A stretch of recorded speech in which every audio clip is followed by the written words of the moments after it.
Once again tunaifungua dunia, tunakutana na hii familia, na siku leo ilikuwa ni birthday ya mtoto kipenzi. Naomba walikuwa wakimuimbia ngoma nzuri ya happy birthday, na ilikuwa ni siku ya furaha balabala. Yani kiukweli hii familia ilikuwa kwenye furaha kubwa kinoma na maana. Mshikaji anakwenda kwa jina la Desmond na mke wake anakwenda kwa jina la Keisha, lakini sisi tutamuita Isha. Basi mtoto alikuwa na furaha kubwa sana kwa sababu wazazi wake walikuwa wanamjari balabala, na mshikaji alikuwa akimpenda mke wake kinoma nomani. Kiukweli ni kwamba kwenye hii familia kulikuwa na furaha kubwa barabara, na furaha hiyo kwenye hii familia ilikuwa ni furaha ya muda mrefu sana, na hakuna hata mtu mmoja ambaye alikuwa akitegemea kwamba siku moja hii furaha itaondoka. Lakini kama unavyojua ni kwamba kipindi ambacho unafurahi sana, basi ujue kwamba kipindi cha machungu kinakuja. So bidada pamoja na mshikaji walikuwa wakipendana balabala, yani walikuwa wakipendana kinoma noma, utani wa hapa na pale, mapenzi kede kede. Mshikaji alikuwa anahakikisha kwamba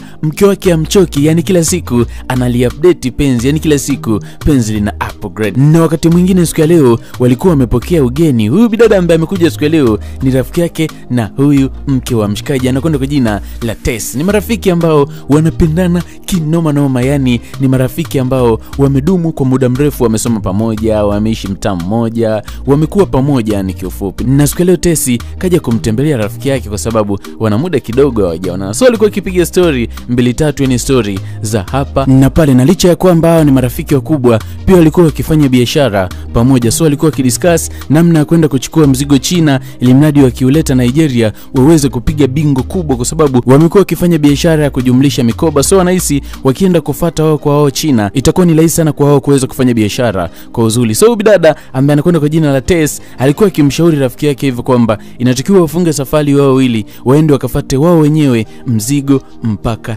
China. Basi bana, wakati mwingine tunaiona familia ilikuwa kwa pamoja, na siku leo walikuwa wamemnunulia mtoto wao kitabu cha hadithi. So mtoto ndo alikuwa akisoma kwa kuweza kuwasimulia wazazi wake. Yani kiujumla ni kwamba wao wazazi wamekuwa wakifanya mambo kuhakikisha kwamba wanamfanya mtoto wao anakuwa na furaha na familia yao inakuwa happy muda wote, yani siku zote. Na mtoto wa kike mdogo alikuwa happy kwa sababu baba na mama wanampenda kinoma noma na wanamjari balabala. Na mshikaji kuna muda alikuwa akiingia chumbani hapa, kamkuta mke wake alikuwa amelala zake, alichokifanya akaanza kumbonda bonda na mito, anampiga piga na mito ili mradi mke wake aweze kuamka. Na baada ya kuamka mshikaji anataka kumjunja, yani anataka amjunje. Mke wake alivyoamka alianza naye kumpiga na mito pale kwa sababu kamtoa kwenye usingizi, lakini mshikaji kamtoa kwa sababu anahitaji minjinjo, anahitaji wanjunjane. Kwani upo ili umekabako? So mshikaji alianza kumsumbua mke wake pale, utani wa hapa na pale, anachokitaka nadhani tunajua bana. Na wakati mwingine tunamwona mshikaji taratibu alikuwa akielekea kazini kwake, na alikuwa barabarani huko anaendelea kubonga na simu. Wakati akipita huku na huku, huwezi kuamini kuna bidada alikuwa amejisahau. Mshikaji alimgonga na gari pale.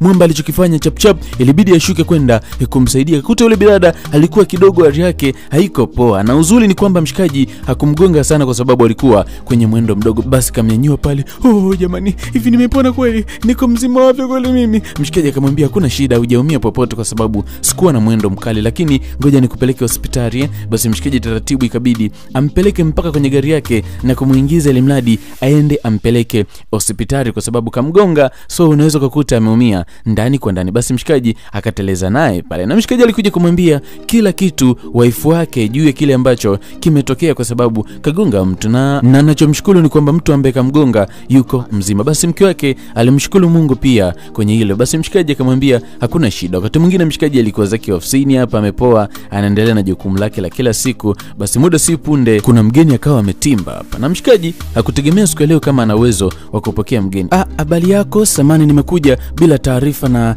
mimi naitwa Anika. Mshikaji akabaki na shangaa, Anika? Kwa sababu ni mtu ambaye hamjui kabisa. Mshikaji kamwambia salama kabisa, karibu sana, na anaambia nini ambacho kimekuleta hapa. Bidada akamwambia kwamba mimi ndo yule ambaye siku ya jana ulinigonga na gari. Mshikaji akabaki na shangaa, kivipi? Kwa maana unataka kumaanisha ni wewe? Yes, ni mimi. Mshikaji akiangalia ni bonge la chombo. Kiukweli umebadilika, ni uko tofauti na yule ambaye nilimuona jana, ni uko tofauti kabisa.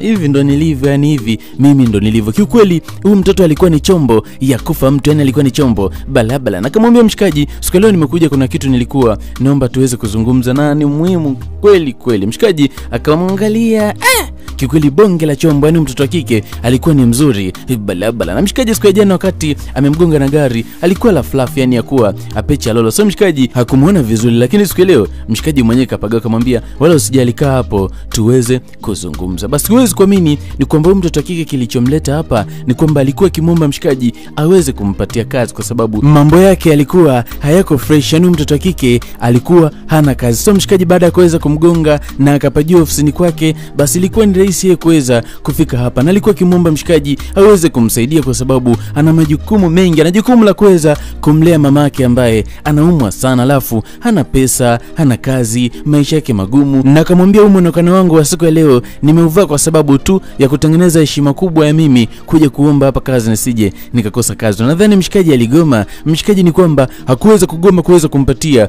huyu mtoto kike kazi, na akamwambia wala usijali, kikubwa tu siku ya kesho jiandae uje kazini na uhakikisha kwamba unafuata utaratibu wote ambao unaendelea hapa kazini, na yule sekretari wangu ndo atakupa utaratibu wote hapa. Basi huwezi kuamini ni kwamba mshikaji alimpatia bidada kazi na bidada akawa anajichenga pale, lakini mshikaji akasema bonge la chombo, yani mtoto wa kike alikuwa ni mzuri balabala. Na ili pia mshikaji alikuja kumwambia kila kitu mke wake juu ya kitu ambacho kimetokea siku ya leo, kwani mshikaji amekuwa akimshirikisha mke wake mambo yote ambayo yamekuwa yakimtokea kwenye maisha yake, na mke wake akamwambia kikubwa tu hakikisha kwamba unakuwa makini na watu ambao unakutana nao wapya kwenye maisha yako. Basi mshikaji akamwambia apecha lolo. Wakati mwingine mwamba alikuwa zake ofisini, ghafla yule bidada akatimba hapa, samani bosi wangu, nimeamua nikuletee zawadi ya chakula hapa. Mshikaji akabaki anashangaa sababu kivipi, yani kivipi uniletee wewe chakula na ndo kwanza kazi umeanza leo? Amna, ni sani tu kwa sababu umenifanyia mambo mengi sana mazuri na ndo maana nimeamua nikuletee chakula. Lakini hichi mshikaji kimemshangaza balabala kwa sababu ndo kwanza mtoto wa kike ameanza kazi leo, alafu leo eti anamletea zawadi ya msosi, alafu mtoto wa kike muda wote cheki ziwa lake, yani muda wote kama vile linamuitaita. Bidada akamwambia kama uhitaji msosi basi hakuna shida, ngoja mimi nisepe nao, lakini mshikaji akamwambia kuna shida, nitautumia. Bidada akamwambia basi hakuna shida, ngoja mimi nikaendelee na kazi, lakini mshikaji akasema huyu mtoto wa kike sio poa. Wakati mwingine tena siku nyingine mshikaji alikuwa akiendelea na majukumu yake ya kila siku, na ghafla yule bidada akaja tena ofisini kwake, na siku ya leo huwezi kuamini cheki kifua alivyokiweka, kifua nje mpaka mshikaji akashangaa, huyu nini tena? Mkuu, leo nimekuja hapa mkuu, kuna kitu kimenileta mkuu. Kiukweli mimi leo nina upwilu, natamani nikupe kitu mkuu. Mshikaji huwezi kuamini kwamba akiangalia kile kifua ndo anapagawa. Bidada akajua mbona nimesha muhini huyu mwamba. Huwezi kuamini ndo kwanza kile kifua na kisogeza. Mshikaji akajikuta amezidiwa, akajikuta anaanza kumshika yule mtoto kike, na mtoto kike akampandia kwa juu, sikia leo nataka uninjunje, leo nataka tunjunjana. Bidada huwezi kuamini ni kwamba akaanza kumletea vitu fulani, akaanza kumpa mahaba mshikaji. Mshikaji ndo amepagawa kama ndezi, yani hapo alipo ni kwamba akili yake haifanyi kazi hata kidogo, akili yake imepagawa balabala, na bidada anazidi kumpa umutu. Mshikaji kapagawa, yani mwamba kapagawa kinoma. Kumbe anaota kumbe mshikaji anaota yuko kunjunja, na mke wake akabaki anashangaa mwamba anatoa miguu tu hapo. Wewe shtuka. Nini ambacho unakifanya? Hivi wewe una akili kweli? Nini ambacho kina happen hapa? Yaani unaota unanjunja wakati mke wako mimi nipo hapa. Kama una upole usiuseme tu tunjunjane. Mke wake akawa anamcheka mshikaji kwa sababu anaota ndoto ambazo yuko kunjunja wakati amelala na mke wake. Kama ana upole usiyaseme, mke ampe amjunje. Siko sawa bana, ni kiukweli siko sawa na sijapenda umenikatisha ndoto yangu. Alafu mshikaji akawa amejichenga pale. Uwezi kuamini kwamba mshikaji ile ndoto ilimchanganya barabara, na uwezi kuamini mwamba kaanza kufanya kweli, yani kaanza kufanya kweli na huyu mtoto wa kike ambaye anakwenda kwa jina la Anika. Sijui bidada huwa anaanika nini sijajua, lakini hilo ndo jina lake, na siku ya leo walikuwa zao kunako hoteli. Mshikaji anajilia tu vinyama vya huyu mtoto wa kike ambaye anakwenda kwa jina la Anika, na hatujuagi anaanika nini. Sijui anaanika nguo, sijui anaanika matiti yake, kwani utaratibu kamsogelea mshikaji afu akaanza kumwanikia kifua. Mshikaji akikiangalia kifua cha bidada, mwamba ndo anazidiwa, yani mwamba ndo anapagawa. Na bidada akimwambia hivi, wewe mbona unafanya kazi, mimi nataka uninjunje. Mshikaji ndo anazidi kupagawa kwa sababu huyu mtoto wa kike anamaliza kinoma, kwani huyu bidada ambaye anakwenda kwa jina la Anika akimwanikia mshikaji kifua. Mshikaji unadhani kazi zinaenda? Hakuna kazi ambayo ambayo inaenda basi kamtorea makaratasi hapa, haya yatoe bana, alafu tulia kwa hapa bana, wewe uone kifua hii nimekuanikia, alafu mimi naitwa Anika. Mshikaji ndo amepagawa, akiangalia kifua anaona ayeyeyeye, na hapo mwamba ni kama ndezi. Yani hapo ukimwambia moja mara moja atakwambia 99,100 kwa hapa 210,000, alafu bidada kambusu ayeyeye. Yani mwamba ndo anapagawa, yani mwamba hapo alipo hajiwezi kabisa. Alafu mtoto kike kamwambia sikia, leo nataka tunjunjane, alafu kampandia juu, mwamba ananjunja. Baada ya kumaliza kunjunja, mshikaji ndo anarudi maskani. Vipi, unaanzaje kurudi sasa hivi? Uwezi kuamini kwamba mshikaji amerudi asubuhi. Amna bana, kazi zilikuwa nyingi. Lakini mke wake akasema hapana, haujawahi kurudi asubuhi hata siku moja, alafu simu zangu ulikuwa upokee. Lakini mshikaji kwa sasa hivi yani anamuona mke wake kama taka ya kutupa dampo, basi akawa anajichenga na mabishano yalikuwa ni makali. Mke akihitaji minjunjo, mshikaji hataki, anadai eti amechoka kwa sababu kwa sasa hivi mshikaji yuko bize na Anika. Na hilo mke wake hajalijua bado, ila anajua tu mume wake sasa hivi amebadilika, kwa sababu akitaka minjunjo mshikaji hampe. Mimi nataka uninjunje, sikini nikwambie kitu kimoja, niache na mambo yangu, nina mambo. Mchele kakabeba, alafu then akakatupia kitandani pale. Huyu mwanaume vipi? Ana mapipo gani? Amelogwa au ana kichaa? Amechanganyikiwa? Ngoja nimfuatie huko. Wakati mwingine mshikaji alikuwa na bidada ambaye anakwenda kwa jina la Anika hapa. Taratibu walikuwa zao njiani, wanaendelea kulianika penzi lao mbele za watu, na mshikaji kamchukua mtoto wa kike mpaka kuna kondinga. Huwezi kuamini kwamba kila kitu mke wake na mshikaji alikuwa akishuhudia kwamba wanaanika mapenzi hadharani na mume wangu. Bidada alibaki akishangazwa na mshikaji. Baada ya kuweza kurudi home, bidada alikuwa mbogo kinoma kwa sababu ameshuhudia mshikaji akimchiti mbele ya macho yake. Lakini unadhani mshikaji ameelewa? Ni kama vile mwamba kapigwa na pepe, kwa sababu hakuna kitu ambacho anakielewa. Amekuwa ni mkali kwa mtoto wa kike, balani amekuwa ni mkali kinoma, hakuna anachoelewa, hakuna anachosikia. Anaona kama vile mtoto wa kike anaanza kumpangia vitu vya kufanya. Uwezo kanipangia kitu chochote cha kufanya, alafu sikia, kaa mbali na mimi.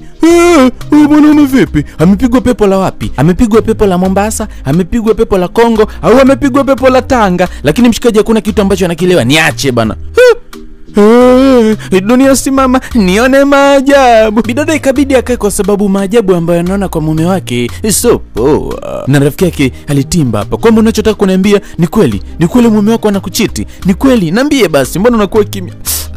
Ni huzuni, kweli ni huzuni. Kwa sababu mume wake anamchiti, tena anamchiti na mdada ambaye anaitwa Anika. Kila siku inaonekana anamuanikiaga mazaga, anamuanikiaga mpaka kifua. Hapana, hilo jambo hatuwezi tukaliruhusu. Hakuna kuruhusu kitu kama hicho. Sikia nikwambie kitu kimoja, huyo tunamfuata, lazima tumfuate tukampelekea moto. Yes, anajikuta anatembea na waume za watu. Sasa inabidi twende tukamuoneshe kwamba sisi ni akina nani. Hakuna njia nyingine zaidi ya hiyo. Sasa tunamfuata. Sikia wewe, hakuna kitu cha kuzungumza. Jiandae chap, twende tukamwashie moto. Mimi si niko hapa, tunaenda kumpelekea moto. Basi mtoto kike akasema mbona kama ile wazo zuri, ngoja tumfuate twende tukampelekea fire, tukamtembezea mtimbo wa kufa mtu. Basi wakafika hapa. Wewe ndo Anika, si ndio? Kwa kisa una matako makubwa, una mwili kama huo mzuri, ndio unaenda kumwanikia mume wangu, si ndio? Ili mradi awe anakutamani muda wote. Yes, unaanzaje kumwanikia mume wa mwenzako vitu kama? Hapana, mmekuja hapa natakiwa mwe wastaarabu, kwa sababu kuna ofisi za watu.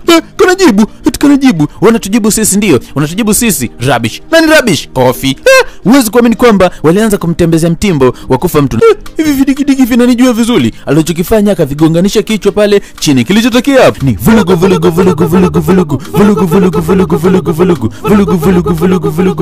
Mshikaji ndo alikuja kuamulia huu gomvi, kwa sababu kilichokuwa kinatokea hapa ni kuua na fala mwenyewe. Yani uwezi kuamini, ilikuwa ni vurugu la kufa mtu. Huko upande wa pili bidada ni manundu, yani kapigwa ngumi za kufa mtu. Yani unaenda kuanzisha ugomvi, alafu mwisho siku unapigwa wewe na